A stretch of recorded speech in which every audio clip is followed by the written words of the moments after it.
Donetsk, 17 mars 2022. J'arrive enfin à destination, en territoire russe, et au cœur de la guerre avec l'Ukraine, après près de 2 semaines de voyage à travers l'Europe. 2 jours après le début du conflit, nous avions décidé de nous rendre à l'ouest de l'Ukraine, en passant par la frontière polonaise. 1 semaine à bouger. Des milliers de réfugiés sur des dizaines de kilomètres, jusqu'à la ville de Lviv et ses bunkers improvisés. Puis nous avions poursuivi notre trajet jusqu'à Kiev, pour être finalement bloqués à 80 km à l'est par une attaque russe et un bombardement sur l'aéroport de Jytomyr. Enfin, nous étions descendus sur cette si belle ville d'Odessa, dans le sud, une ville sous couvre-feu et contrôle ultra renforcé, avec près de 1600 km parcourus à travers l'Ukraine, une centaine de checkpoints, après avoir rencontré des miliciens et soldats ukrainiens, des habitants, des réfugiés, des pros et des anti-Poutine, après avoir vécu les alertes au bombardement et les contrôles renforcés de soldats ukrainiens suspectant tout journaliste d'être un agent étranger, nous souhaitions nous rendre de l'autre côté, du côté russe.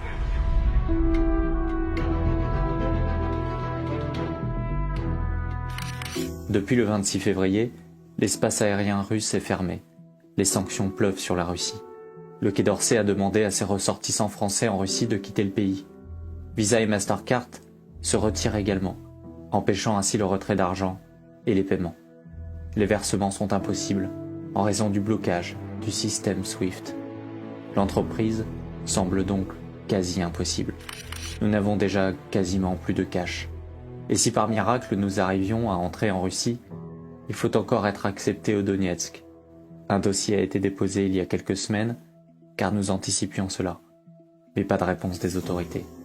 Après discussion, décision est prise de tenter le tout pour le tout. Un long voyage qui m'aura fait passer par la Moldavie, la Roumanie, Istanbul, Moscou et Rostov-sur-le-Don à côté de la mer d'Azov. Je suis finalement, enfin, accepté à Donetsk après 1 semaine d'attente.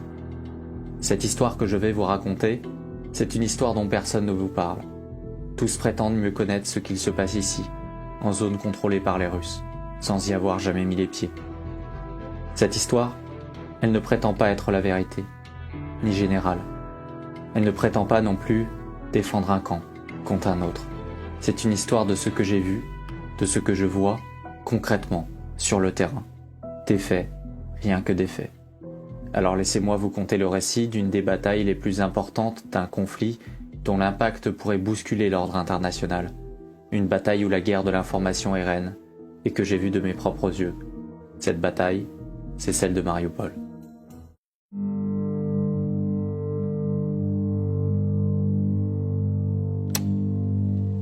La ville de Mariupol est stratégique dans la conquête de l'Est par la Russie.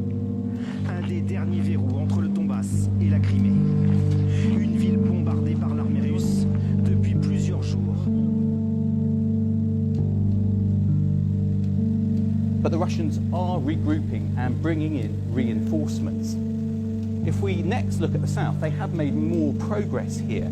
And we've heard a lot in recent days about Mariupol. And you can see the strategic importance of that city because it would allow the Russians to connect up some of the...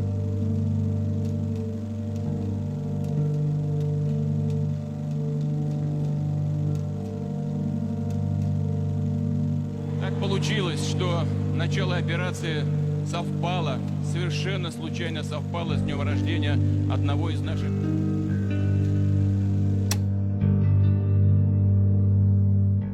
On est actuellement entré dans la partie nord de Mariupol avec un groupe de journalistes.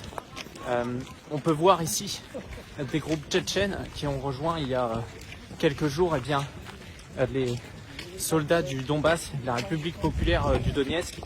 Les Tchétchènes, on sait, sont spécialisés véritablement dans la guérilla urbaine. Ils sont éminemment impressionnants. Lorsque je les vois arriver en masse dans mon hôtel, je comprends qu'ils protègent l'un de leurs commandants. Ils sont autour de lui. Une arme anti-char est placée dans sa chambre d'hôtel. Je comprends plus tard, en le rencontrant, que c'est le ministre de l'Intérieur tchétchène. Il est ici parce que la majorité des troupes tchétchènes sont mobilisées sur la bataille de Mariupol. Ce sont les hommes de Kadyrov. Ils lui sont extrêmement fidèles. Pour eux, aller au combat, c'est prouver leur fidélité à leur chef. Et Kadyrov, c'est le soldat de Vladimir Poutine. Les Tchétchènes sont une force très importante dans la bataille de Mariupol. Ce sont des spécialistes de combat en zone urbaine, mais il y a également une dimension importante dans la guerre psychologique et de communication, car les Tchétchènes sont des unités qui s'occupent aussi de l'assistance aux populations, et ils ne se privent pas d'en parler sur leurs canaux Telegram. Mais il y a également cette opposition entre les forces nationalistes du bataillon d'Azov et les Tchétchènes. Entre eux, il n'y aura pas de quartier.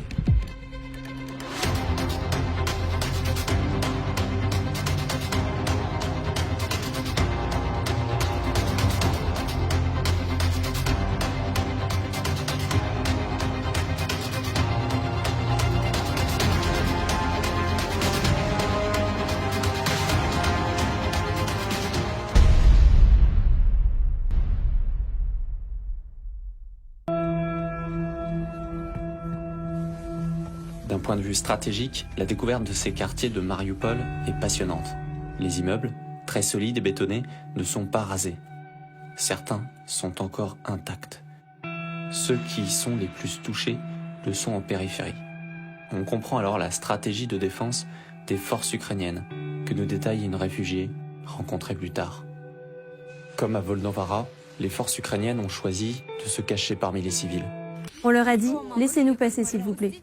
Après, on se débrouille par nous-mêmes, que ça tire ou non. » Comme réponse, ils ont positionné un tank devant la maison. Ils nous ont dit « Vous voulez mourir? Rentrez dans la cave. » Ils ne nous laissaient pas sortir de la maison. De notre maison, les Ukrainiens tiraient sur les Russes et les Russes répondaient en tirant sur les Ukrainiens. On s'est enfui. Beaucoup sont restés. Les combats continuent entre Russes et Ukrainiens. C'est dans le quartier de Zilienskovo. On ne sait pas. Les Russes sont arrivés et nous ont dit « Nous avons besoin de votre immeuble. Ici, ça va tirer et taper. » Donc on est sorti de la cave, on a pris nos affaires et on est parti.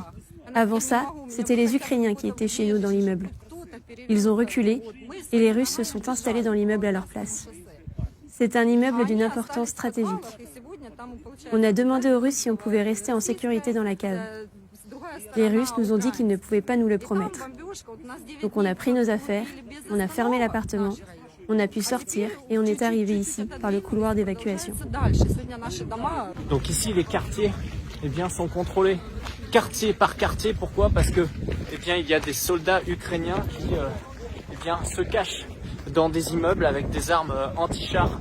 Et donc l'objectif des Tchétchènes qui connaissent bien les techniques de guerrière urbaine qu'ils ont expérimentées contre les djihadistes à Grozny, aujourd'hui écueillent absolument tous les immeubles. Alors on peut voir ici à Mariupol qu'on est véritablement dans des quartiers complètement détruits. Il y a beaucoup de réfugiés qui partent. On a vu ce matin en arrivant jusqu'ici énormément de voitures, elles arborent toutes un tissu blanc ou alors une pancarte lorsqu'il signifie qu'il y a des enfants, donc beaucoup d'enfants parmi ces réfugiés. On entend encore, on a vu énormément de fumée en arrivant, on entend très régulièrement des tirs, on entend également des bruits de bombes, de missiles.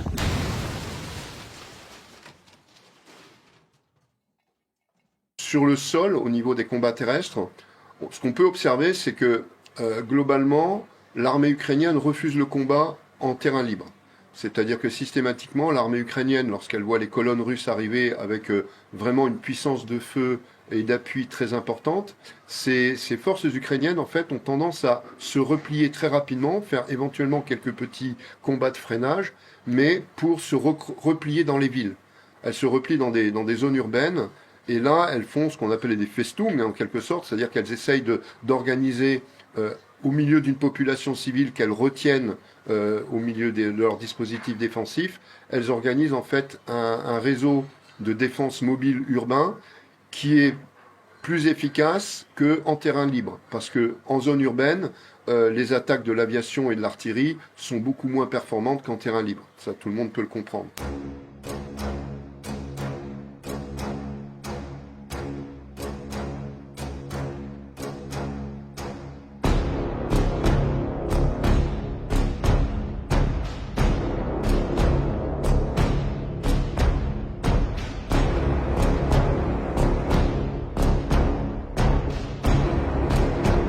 Mariupol est très importante comme ville pour plusieurs raisons.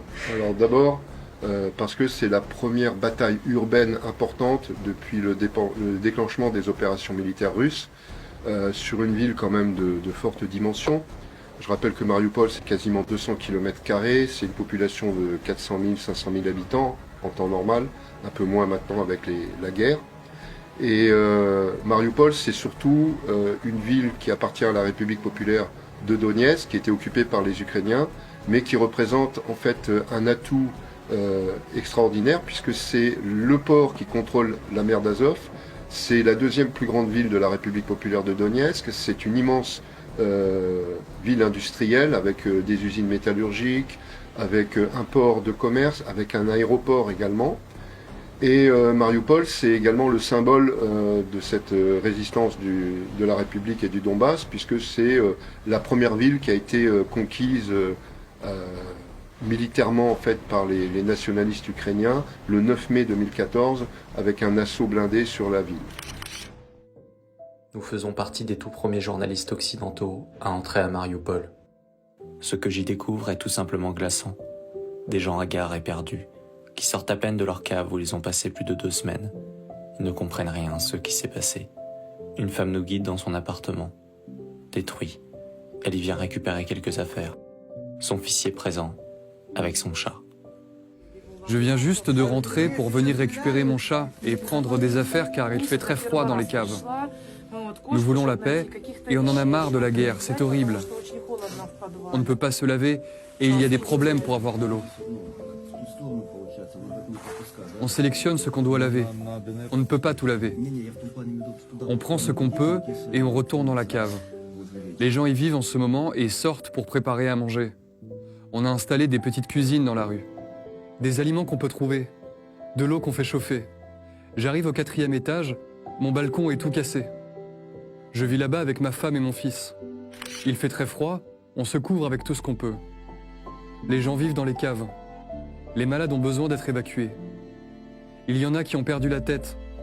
Il faut les évacuer pour qu'ils ne créent pas de troubles.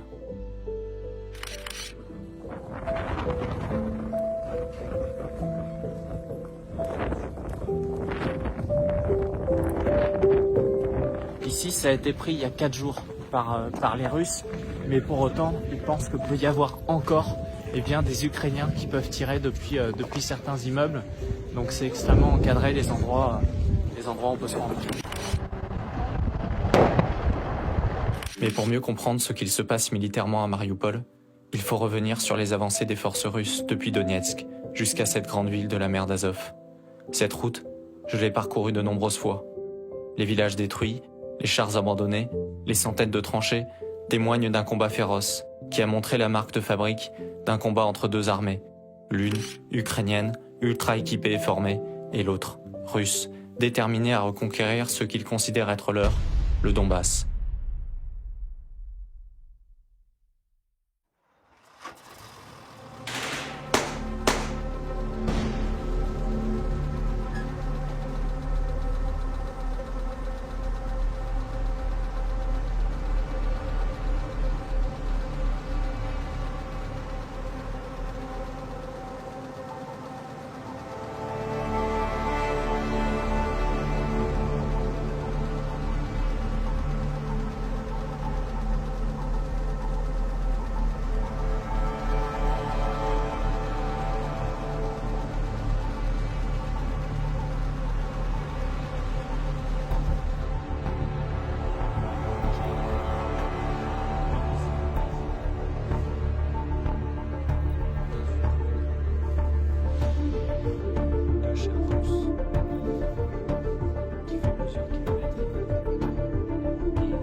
Valnovarov, qui est le point d'accès nord à la ville de Mariupol.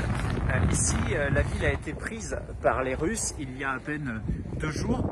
Le front est juste de l'autre côté du pont. Alors Valnovarov, ça a été une ville assez compliquée à prendre. On a pu voir une ville aujourd'hui qui est complètement dévastée. On retrouve encore 2 à 3 jours après sa prise des habitants sous les décombres. C'est la raison pour laquelle il y a des ambulances, énormément de pompiers également qui sont sur place. La vie essaye de reprendre son cours petit à petit, mais ça semble assez compliqué ici. Derrière moi, on retrouve justement un véhicule blindé d'un groupe nationaliste ukrainien qui s'appelle Bravi Sector. On peut distinguer très nettement leur écusson sur ce véhicule.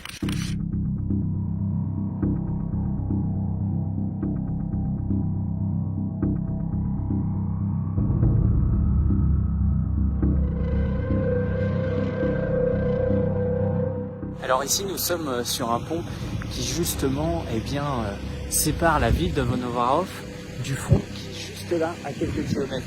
Et on a pu voir derrière justement un tank qui vient basculer de l'autre côté, je vais vous montrer.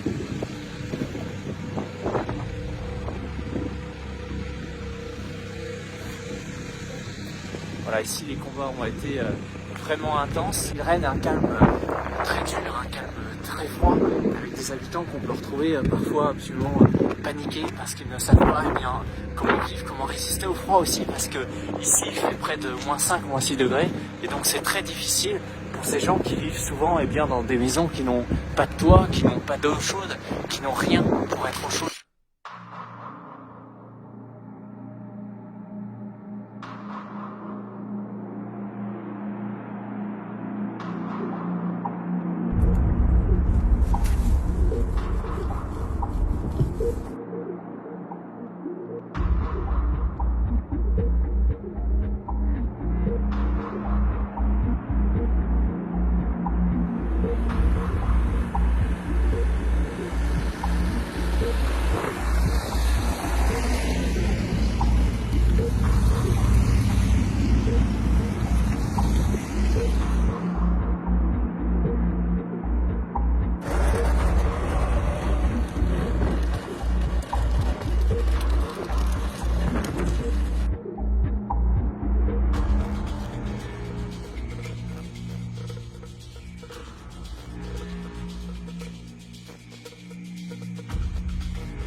Ce à quoi on vient d'assister, c'est un contrôle assez poussé ici, c'est le début du couloir humanitaire, la sortie de Mariupol, mais les Russes vérifient notamment sur les hommes qui ne portent pas de tatouage nationaliste.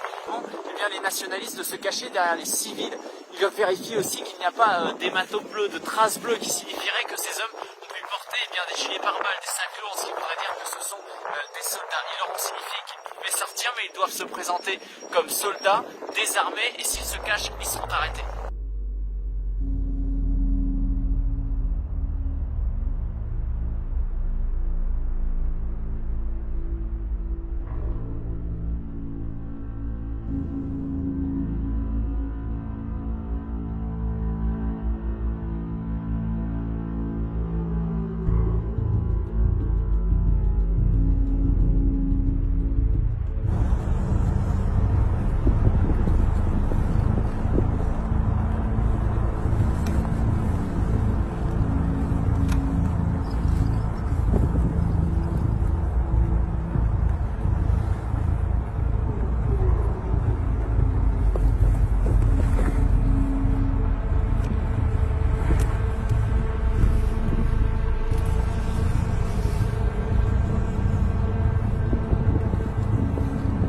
À chacun de nos déplacements à Mariupol, nous avons vu ce couloir humanitaire ouvert aux populations civiles.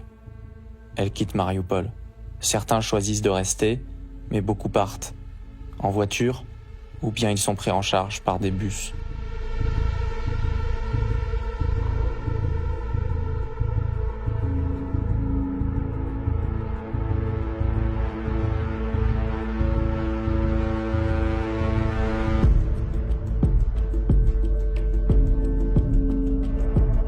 Je suis ici sur la ville de Volodarskaye. Volodarskaye, c'est situé à près d'une quinzaine de kilomètres de Mariupol. Tous ceux qui empruntent le couloir humanitaire nord de Mariupol, côté russe, eh bien, se retrouvent ici, en tout cas ceux qui n'ont pas de voiture. Souvent ils restent près d'une journée et ensuite il y a des cars, vous en voyez un derrière moi, qui sont affrétés notamment pour les amener vers Donetsk. Alors ici il y a énormément d'aide humanitaire qui est apportée, beaucoup de vêtements chauds évidemment, de la nourriture, avec derrière un coin où ils peuvent tous se restaurer. On est ici dans une école et dans une ville qui est complètement intacte et donc c'est ce qui permet justement de sécuriser tous ces réfugiés. On a pu voir aussi énormément de produits pour aider les enfants parce qu'il y a beaucoup ici d'enfants. D'ailleurs c'est assez troublant d'une certaine façon parce que le calme de cet endroit contraste énormément avec la situation qu'on a pu voir à Mariupol samedi dernier. On peut voir des enfants jouer, des enfants rire. Finalement, ce qu'on ressent ici, c'est que les habitants ont un véritable soulagement d'avoir quitté Mariupol. Ils nous expliquent, tous ceux à qui on a pu parler, qu'ils ont passé près d'une quinzaine de jours, souvent dans des caves, sans pouvoir sortir. Il y a énormément de témoignages dans ce sens-là, mais ils ont tous pu emprunter ce couloir humanitaire qui est ouvert depuis plusieurs jours. Ici, on peut voir également qu'il y a beaucoup de calme. Il n'y a absolument aucun soldat russe qui est ici. Il y a une véritable organisation qui est mise en place, mais avec des gens qui ne savent pas encore exactement quand est-ce qu'ils pourront venir à Mariupol, s'ils vont rester à Donetsk ou s'ils vont rejoindre pour certains de la famille en Europe.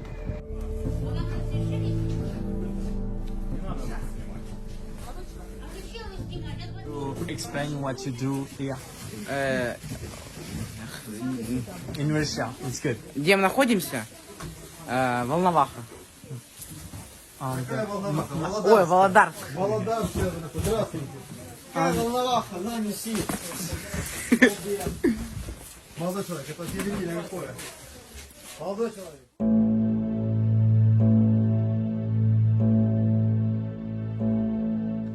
Aujourd'hui, Mariupol n'est pas encore tombé. 70% de la ville est sous contrôle russe, mais il y reste encore des quartiers à sécuriser. Il faut distinguer plusieurs zones. Les zones acquises, capturées et contrôlées, avec priorité sur les grands boulevards, les ponts, les carrefours et les grands bâtiments. Quand on contrôle tout cela, on a l'avantage, mais ça ne veut pas dire que la zone est totalement sous contrôle. Il subsiste ainsi aujourd'hui des zones avec des nids de résistance et des combats à l'intérieur. Il faut ainsi différencier les zones sous contrôle stratégique des zones sous maîtrise tactique. Alors où sont positionnés les 30% restants de la ville, contrôlés par les forces ukrainiennes?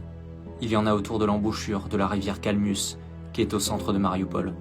Sur la rive gauche, la zone industrielle, Azovstal, qui est la plus grande aciérie d'Europe. Il y subsiste quelques poches de résistance où sont repliés notamment les soldats du régiment Azov. Les Tchétchènes y ont beaucoup avancé par l'est. Côté rive droite, il reste des unités de la 36e brigade d'infanterie de marine ukrainienne, de la 56e brigade mécanisée et de la 12e brigade motorisée. Il peut évidemment rester des débris d'autres unités, comme celles descendues de Volnovara. On trouve également des groupes de mercenaires, dont des Britanniques, 2 ou 3 ont récemment été tués, mais également des membres de la Légion géorgienne. Lorsque les opérations militaires sont en cours, il est impossible d'avoir les données exactes du nombre de pertes. Aujourd'hui, on ne peut pas affirmer quand Mariupol tombera. Pour l'instant, la problématique est qu'il y a beaucoup de civils dans le centre-ville, car beaucoup s'y sont réfugiés quand les attaques ont touché la périphérie. Côté forces ukrainiennes, les moins déterminés se sont rendus, et ce sont les plus déterminés encore sur place. Certains parlent de 5000 hommes restant encore au combat. Au début, il y en avait 20 000. Tous ne sont pas morts. Il y a ceux qui se sont enfuis, les blessés, et ceux qui se cachent. Il y a des tunnels entre les immeubles, mais aucun jusqu'à la sortie de la ville. Ainsi, la problématique des Ukrainiens est avant tout le ravitaillement en munitions. Une fois que Mariupol tombera, le front se déplacera vers Donetsk, avec plusieurs priorités, Marinka et Avdiivka. Ces derniers jours, on a d'ailleurs pu voir de nombreux mouvements de troupes vers ces deux villes. Le Donbass, la priorité de Vladimir Poutine.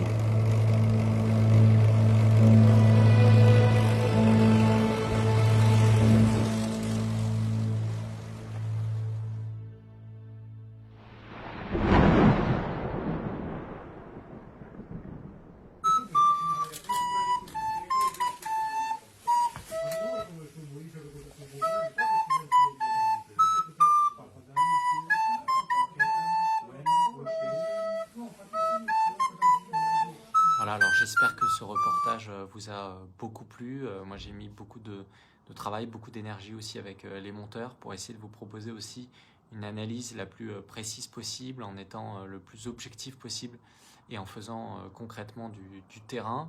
J'en profite pour remercier bien les 600 contributeurs mensuels sur notre site internet www.livrenoir.fr qui ont souscrit à l'abonnement spécial reportage de guerre.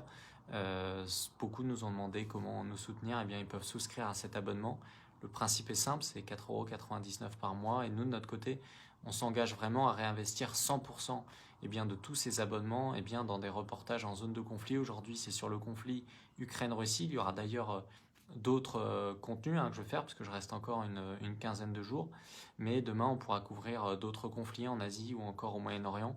Plus vous serez nombreux à vous abonner sur cette formule, eh bien plus ça sera un message qui nous sera envoyé pour comprendre eh bien, que ce type de nouveaux départements, de nouveaux pôles au sein de Livre Noir eh bien, vous intéresse. Ça nous semble important aussi de vous apporter des informations au niveau international eh bien, qui soient sur le terrain et pas uniquement au niveau national, même si on continue évidemment par exemple la couverture de la campagne présidentielle. Tous ceux qui s'abonnent d'ailleurs à cette formule spéciale ont évidemment accès à tous les autres contenus des abonnements normaux, des reportages sur l'immigration, sur la Hongrie, sur Mayotte, des versions longues de documentaires.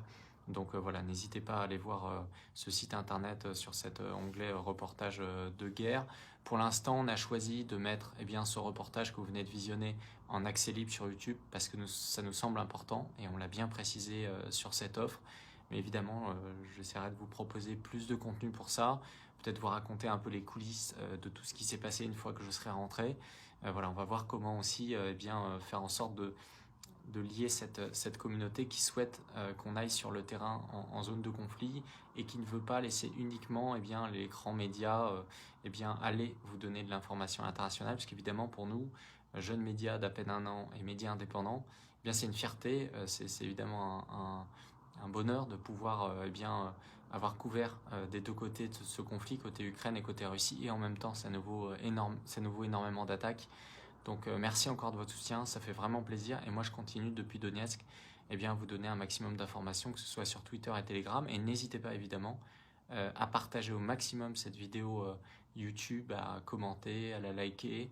Voilà, c'est important vraiment pour le référencement et pour avoir l'audience la plus large possible. Merci à tous et continuez bien à vous informer sur ce conflit en utilisant différentes sources. C'est toujours important, pas uniquement Livre Noir, mais également d'autres sources qui sont très intéressantes.